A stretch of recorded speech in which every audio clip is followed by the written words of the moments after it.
cara memperbaiki lampu LED. Lampu LED. Nah, rekan-rekan yang harus terbayang pertama adalah ponsel yang akan kita perbaiki, jenis LCD-nya, tipenya apa.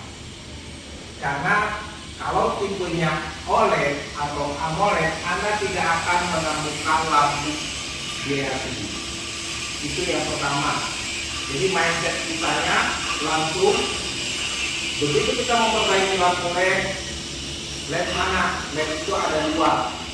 Kalau tipe yang dulu namanya LED LCD dan LED untuk tiket. Kalau yang tipe yang sekarang itu hanya ada dua LED. Satu LED untuk LCD, satu LED untuk kamera flash light. Konsep kerjanya sama rangkaiannya, ya, sama-sama mengerjakan si rangkaian itu mengubah energi listrik menjadi cahaya. Itu tujuannya. Jadi rangkaian yang ada di lampu adalah rangkaian yang akan mengubah energi listrik menjadi energi cahaya. Pertama itu, ya. Jadi yang perlu diingat, kalau kita mau memperbaiki suatu rangkaian, si rangkaian ini mengubah energinya apa dulu? Paham nggak? Yang keduanya, di rangkaian itu akan dilibatkan komponen apa? Nah, kemudian rangkaian LED atau rangkaian lampu adalah rangkaian di mana lampunya itu punya susunan. Kita harus paham dulu, apakah si lampunya itu dipasang seri atau paralel. Tuh, balik lagi ke dasar. Ya, yang akan dikerjakan lampunya ini dipasangnya seri atau paralel. Apa pengaruhnya kalau dipasang seri sama paralel? Pertama, kasusnya misalkan LED atau lampu, ya. Orang mengenalnya kasusnya lampu. Lampu itu nanti ada dua.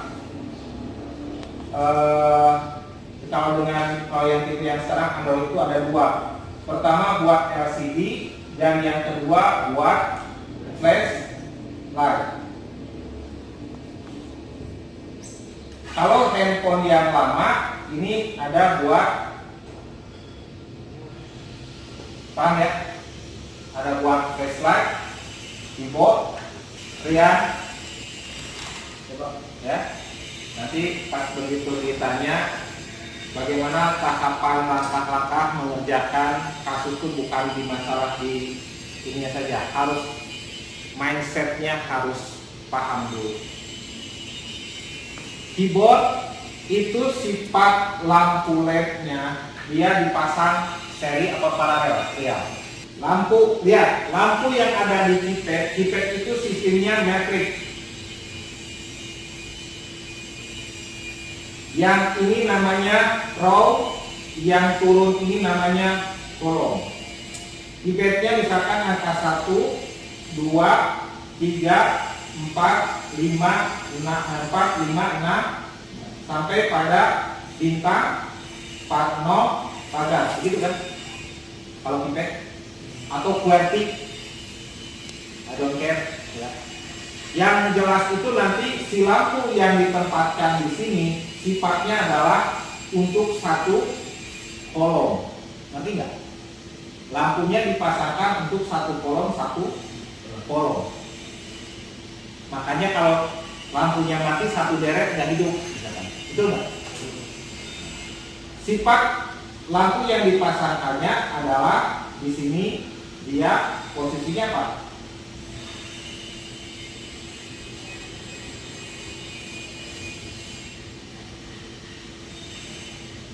Apa berarti? Paralel. Sifat dari paralel, satu, arusnya apa?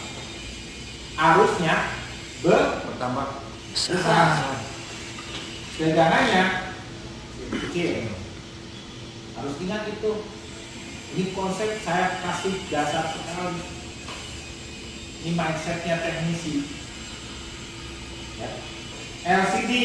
Nah, flashlight. Dia konsep lampunya adalah apa? Dari paralel. Kalau paralel mati satu, yang lain masih hidup. Kalau lampu LCD, pemasangan LED-nya, aduh, tadi ada tamu. Seri, apa konsekuensinya kalau lampu dipasang seri? Tegangannya yang besar.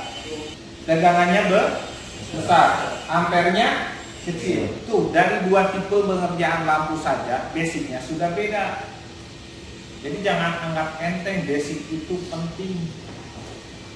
Karena menyangkut konsep kerja rangkaian. Nah, sekarang kasusnya adalah untuk flashlight dan LCD sama. Karena berdasarkan pemikiran si LCD-nya ini atau si lampunya ini harus dapat sumber tegangannya besar. Bahkan kalau kita ini kan besarnya tegangan yang dibutuhkan lampu nanti disesuaikan dengan inch. Apa inch? LCD. Contohnya kalau untuk tablet itu inch-nya besar, pasti butuh lampunya juga banyak. Paham nggak? Nah, sekarang rata-rata kebutuhan tegangan untuk lampu itu mulai dari 16 volt sampai ke 50 volt. Bayangkan tegangan sebesar itu mau dari mana? Dari mana tegangannya? Ya. Sementara tegangan baterai berapa, Rajis? 3,8 awas ya.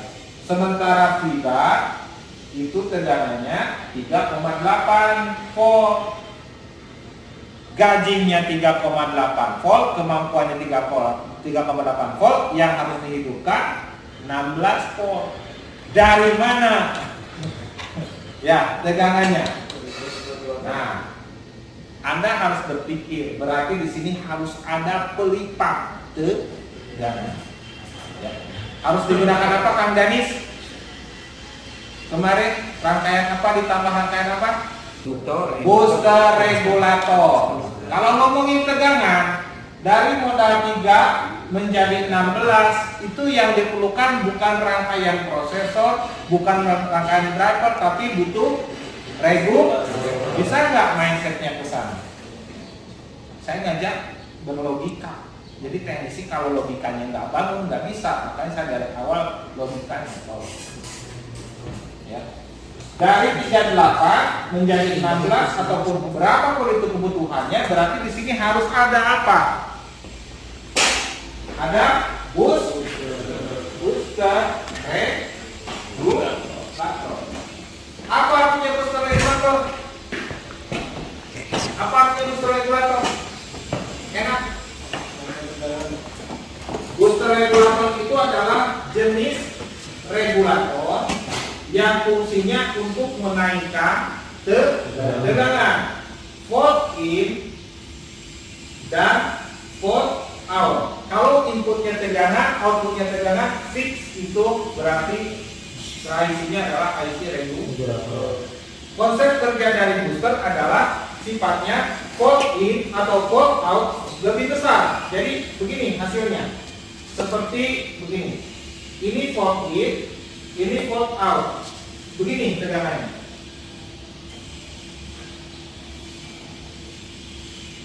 Paham nggak?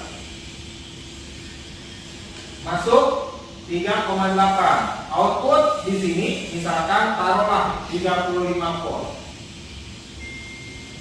Apa yang membuat tegangan ini jadi meningkat?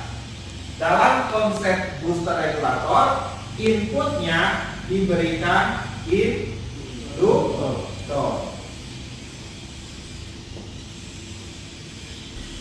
Bagas, Henry, awas.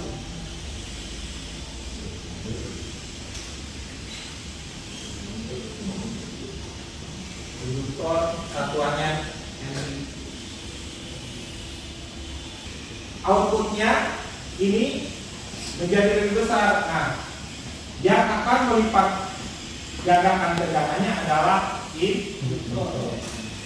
dari 3,8 menjadi 35 volt. Ini tanggung jawabnya Newton. Lalu fungsinya si IC ini apa tanggung jawabnya? Dia hanya menutup dan membuka kapan harus besar, kapan harus kembali normal. Ngerti nggak? Nah, makanya disebut IC-nya ini artinya pengendali. Harus ada apa? Di sini pot, perintah. Harus ada perintah supaya selang airnya ini juga. Dan ingat di sini harus wajib ada apa? Ground. Nah, tegangannya sudah diperbesar nih. Sudah ada perintah, tegangannya keluar. Diperbesar supaya aman. Tidak boleh tegangan yang diperbesarnya itu balik lagi. Harus diletakkan komponen apa? Jajar. Nggak pulang nama jawab. Dioda, biasa. Dioda dipasang apa? Seri paralel.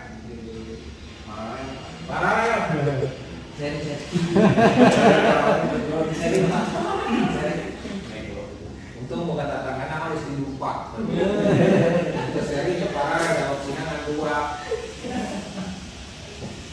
Pasang dioda. Inisialnya apa Jajak kalau dioda? Inisialnya apa kalau dioda? Tadi kan induktor D. Dipasangnya apa tadi?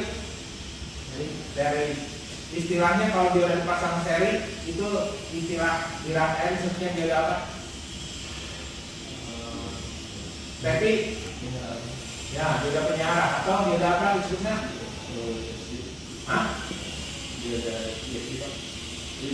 Paralel. Instruktur ya bahaya ya. Rectifier bagus ya.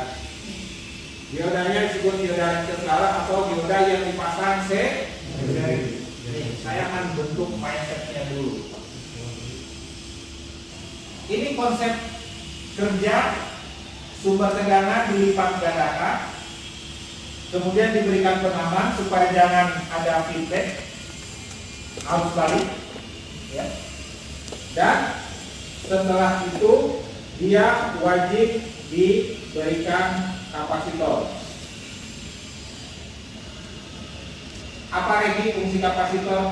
Ini ya kapasitor ini dipasang apa? Paralel. Apa fungsinya? Penampungan atau penyetabil arus. Penyetabil arus.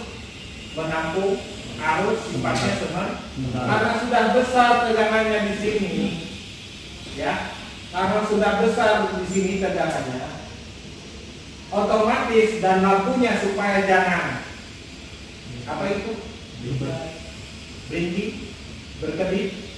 Kenapa? Kalau tidak dibuang gelombang-gelombang tegangannya, kan kalau C paralel itu berarti gelombangnya dibuang. Jadi tegangannya stabil ke sana, murni D. Paham?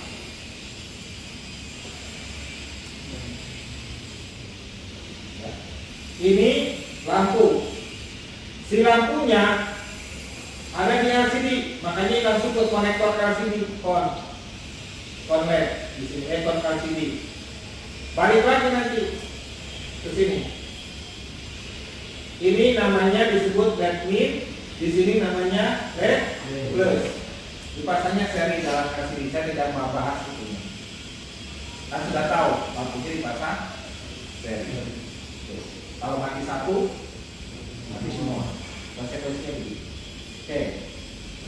Tadi sudah digambarkan seperti ini. Ciri-ciri dari rangkaian untuk LED itu adalah booster regulator, di mana main komponennya. Komponen utamanya tadi di sini ada apa?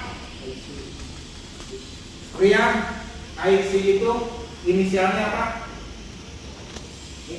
Ya, U. Apa?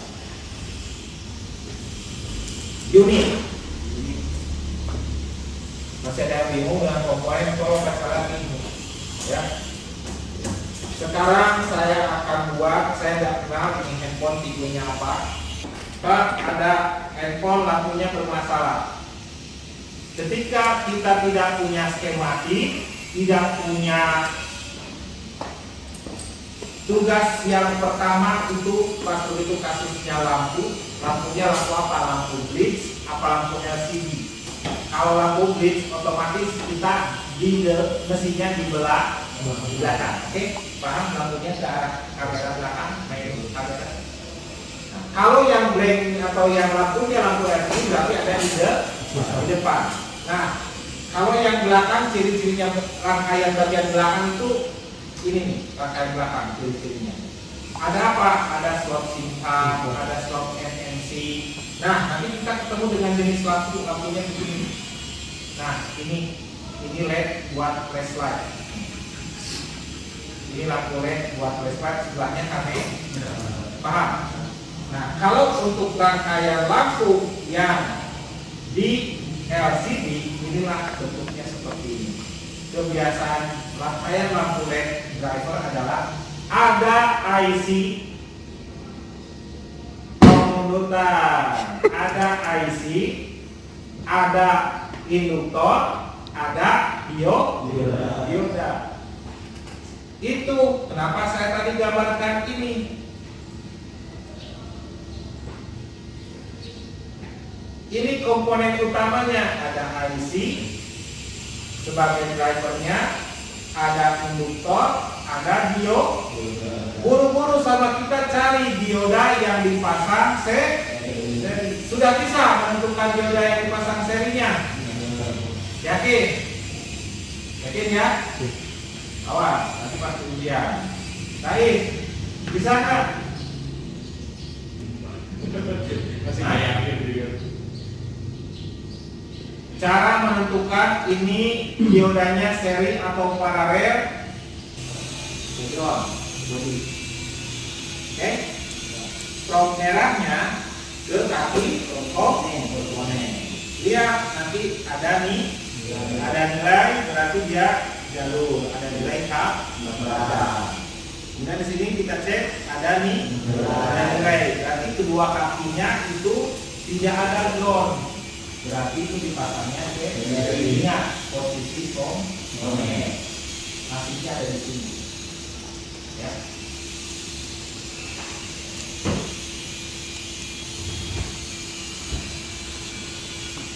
Sudah ada dioda seri. Jadi kalau pengen pada ini saya ada handphone lampunya mati, gimana ya? Saya nggak bakalan jawab sekarang kalau saya nanya. Betul kan? Karena dibanggakan sudah apa? Sudah apa? Sudah paham? Jadi kalau ada yang nanti di grup nanya akan lampu yang dimana, saya ketok nanti. Atau saya klik dari grup. Saya harus belajar kejam. Kenapa? Karena bukan buat saya, buat mereka. Kan gitu. Jadi tolong catatannya jangan lupa. Sudah, di sini kita temukan diodanya Pak, ini Pak yang seri Pak.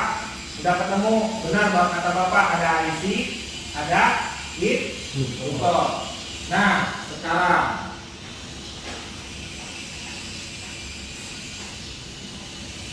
saya gambarkan posisinya. IC begini. Kita lihat 1, 2, 3, 4, 5, 6. Titiknya ada di sini. Masih ingat penomoran kakinya? Sangatnya kaki satu mana? Ya, kaki nomor 1 mana? Ada titik. Berputar berlawanan arah jarum.